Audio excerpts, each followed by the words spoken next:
University spent about $2 million rehabbing the Jordan River this past year. The River Jordan is famous for many reasons, but mostly for its significance in the Christian religion, as being the place Jesus Christ was baptized and declared the Son of God.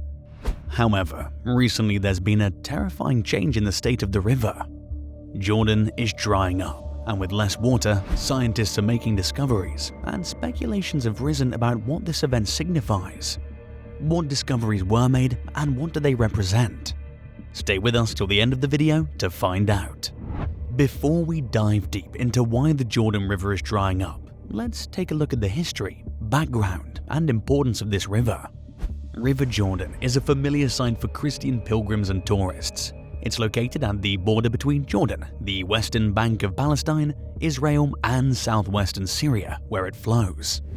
Taking a closer look at the river being a source to numerous tributaries, the River Jordan flow rises on Mount Hermon, located on the border of Syria and Lebanon, then continues to flow north, south of Israel, and West Jordan, finally ending at the Dead Sea. The Jordan River has a length of 200 kilometers from its source to the Dead Sea, although when in a strong winding motion, it's overall about 360 kilometers. It's not popularly known, but the Jordan River has three sources that rise at the foot of Mount Hermon and join together in the Hula Valley of Israel. The names of the river sources are Hasbani, Ḥāṣbayyā, and the Bāniyās rivers. This location would later lead to the cause of the river drying up and surrounding areas experiencing flooding. River Jordan's plains have a width of about 24 kilometers. The acid terraces, form a maze of ravines that designed to look like a lunar landscape. Also, in the Hula Valley, River Jordan takes up a space of about 60 meters deep and between 400 to 3,000 meters wide. The floodplains of Jordan, known as the Zur, were once known to have been covered with tamarisk, willows, poplars, and other natural adornments, until Zur was converted into an irrigation dam to control the river's flow.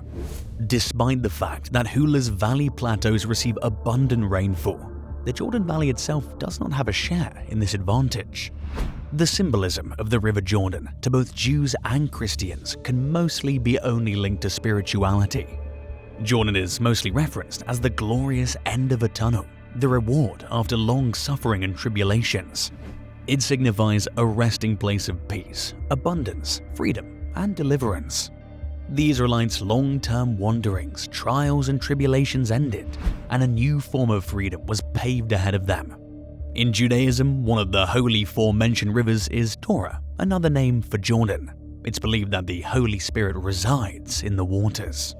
The Jordan River is not only sacred to Christians, but also to believers in Judaism. Many Jews, with the backup of the Old Testament, have a reason to believe it's a place where signs, wonders, and miracles take place. After all, there are several mentions of the River Jordan in the Holy Book. For Christians, it serves as a medium where the heavenly beings visit, especially for healing. For them, it's a place of connection from God to man. For the Jews, on the other hand, it's important because it's where the Israelites crossed to get to the Promised Land. To date, despite the occurrence, it's held many's faith as an assurance of hope, healing, and God's blessings. Believers worldwide go on pilgrims to visit and dip themselves in the Jordan River to receive healing and blessings, and even encounter God because of the extraordinary event when the Old Testament prophet Elijah rode up by a chariot of fire to heaven. Jesus' cloak is believed to have miraculously fallen into the river. The symbolism has since been one of the reasons its water has been used to heal the needy and the sick. This is mostly frowned upon by Israeli environmental researchers because, according to their research, the River Jordan unfortunately is polluted. This is because of the untreated sewage pumped into the river from Israel, the West Bank of Palestine, and Jordan. The river drying up is caused by most of the water being diverted for domestic and agricultural use. The only thing that could possibly save the river has more water in it, possibly from the Sea of Galilee and Yarmouk River, Jordan's largest tributary. However, the Israeli government denies this research claim and insists that the river is a safe visiting site for pilgrims, baptism, and healing ceremonies. did agricultural activities cause change in the state of the river? 2012 was the beginning of added pressure on Jordan's resources. This was due to the hosting of Syrian refugees in the state. The additional population led to an inevitably increased demand and use of water. This led to the Water and Irrigation Ministry's redirection and advancement of water irrigation. The new phase of developing and managing the water supply was the Water for Life Master Plan. The Jordan River was being diverted mainly by the Israeli national water carrier, by draining water from the Sea of Galilee and through various dams in Syria and canals in Jordan, which have been successful so far. From agricultural activities and poor maintenance, the damage done to the river is far soaring more than average. There has been a constant, unstoppable flow of saline water, sewage, and untreated wastewater into the river. Compared to its glorious beginning, the river's state is in ruins, which might be irreversible if not properly treated. Most of the locally generated wastewater does not undergo the treatment process and is left to be absorbed by the soil surrounding the river.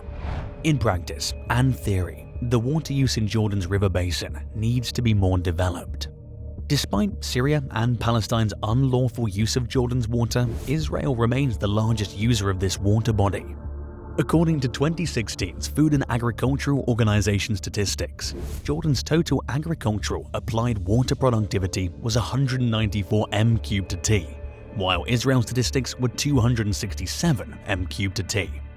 The state uses about 580 and 640 mcm of water annually, with insufficient means for the river's maintenance. Unsurprisingly, the quality and quantity of Jordan's river have reduced drastically over the years. In the water, there's a constant flow of agricultural waste products, washed off plant remains, seepage, and a salty water surface. The most extreme case of pollution is at the river's basin, where there's saline water leakage from below, which is said by environmentalists to be the leading cause of the Dead Sea decline.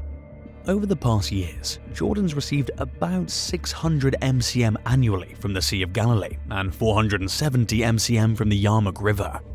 The water deposited from the Jordan River into the Dead Sea is about 1,200 to 1,300 mcm per year. Since Jordan's basin water diversion and pollution, it's only natural for the quantity of water in the Dead Sea to diminish. Around Jordan's valley, the area is characterized by several climate and physical conditions that allow for productive livestock farming and planting crops. Several portions of the land have been managed by farmers and used as cultivation fields for varieties of crops and plants. Due to the decrease in rainfall in this region, water diversion for agricultural purposes has played a negative role in the condition of Jordan's basin. As growth and development are achieved in the area, migration and industrialization have seemingly evolved in the valley. Over the years, several establishments of new communities and infrastructure, industrial facilities and warehouses, and the transformation of natural land into agricultural land. With the added population, dependency on the river basin for basic and industrial needs increased greatly. There's been excessive pumping of Jordan's water, which has caused groundwater reduction, as well as a decrease in the flow of natural springs. River Jordan, which once conveniently fed the Dead Sea with a fresh and constant flow of water, at about an amount of 1.3 billion cubic meters of clean and healthy water annually, now provides about 100 million cubic meters of sewage, dead plants, and agricultural remains filled with polluted water. As the water level drops, the Dead Sea water becomes saltier, increasing thicker by about 10 centimeters annually. The bottom of the sea has a huge mass of thickly layered salt and a sinking salty seabed that could, over time, lead to a major land hazard. Climate change is also an indirect cause of the increasing hazard. Long-term evaporation changes, SST, NIRAS, surface winds, and solar radiation are climate change's major contributions to the dryness and shrinking of the sea. Also, the decrease in rainfall and increased dryness warms the region around it, leading to a hotter Dead Sea and increased evaporation. The little water left is then a struggle among the living population in the area. If this continues, the Dead Sea will eventually disappear with no quick reversal solution. why the change in color of the Dead Sea? Over the years, the Dead Sea has been managed by authorities in the hope that the increasing hazard would be stopped. However, something discovered recently has changed the whole story. A pool near the Dead Sea was reported to have turned red. How did this happen, and why did the color change? Many speculations have gone around regarding color change. Most strongly, many faith believers have claimed it's a reoccurring of the famous biblical turning of the sea into red. There have also been religious claims that it's a sign of the beginning of the apocalypse. Whatever the case might be, scientists and researchers ordered by the Jordanian Water Ministry are soon in the process of discovering the cause. In his recent press release, the head of the Jordanian Geologist Syndicate, Sakra al-Nusor, stated that he believes the explanation for the color change is the presence of algae and iron oxide in the water.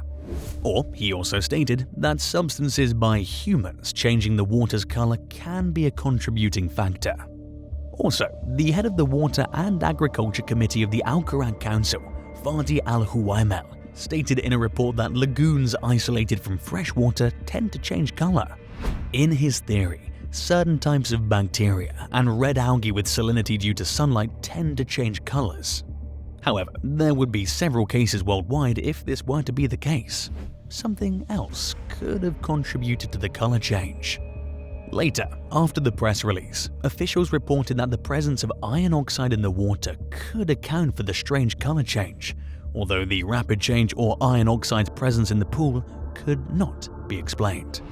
As this is not the first, but the second time in 2 years that this has occurred, there's only much to be said about curiosity and anxiousness among the locals.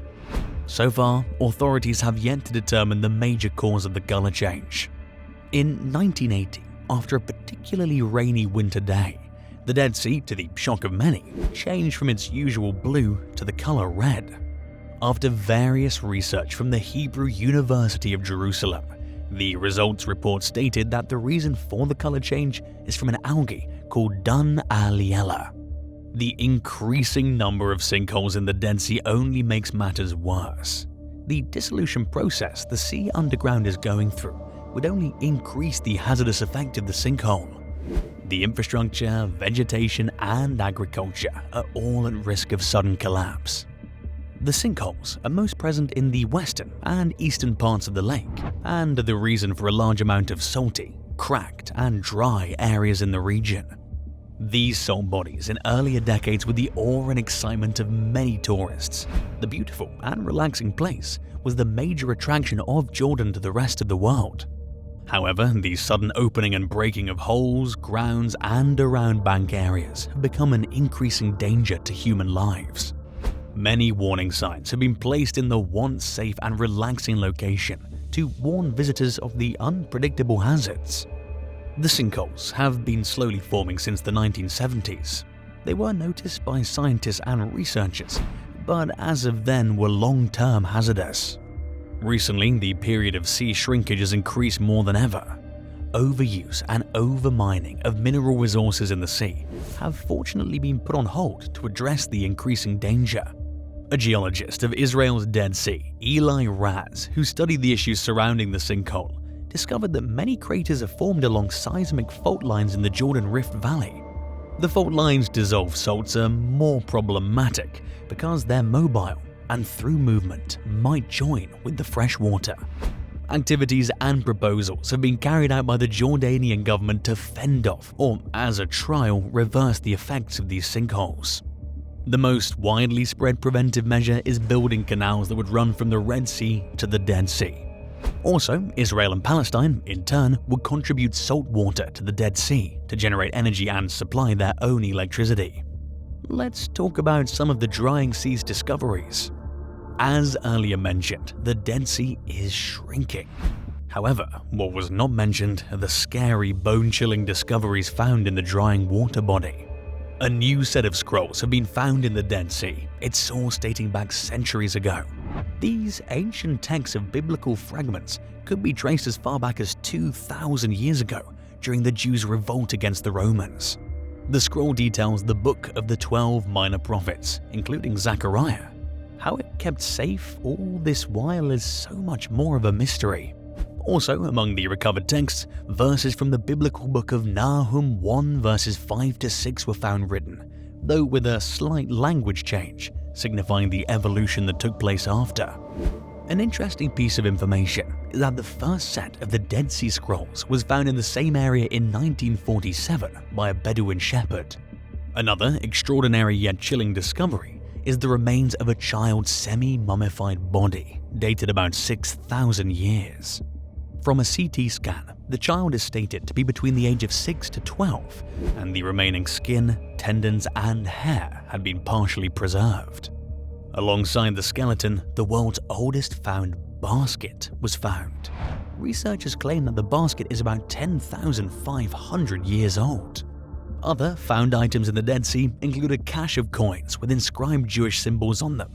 Other items are a harp, a date palm, arrowheads and spearheads, woven fabric, sandals, and lice combs. According to reports, they could all be traced back to the end of the Bar Kokhba revolt in 132 to 136 AD, when the Jews fought against Roman rule in Judea. These treasures were found in the Cave of Horror in Judea after it was excavated in the 1960s.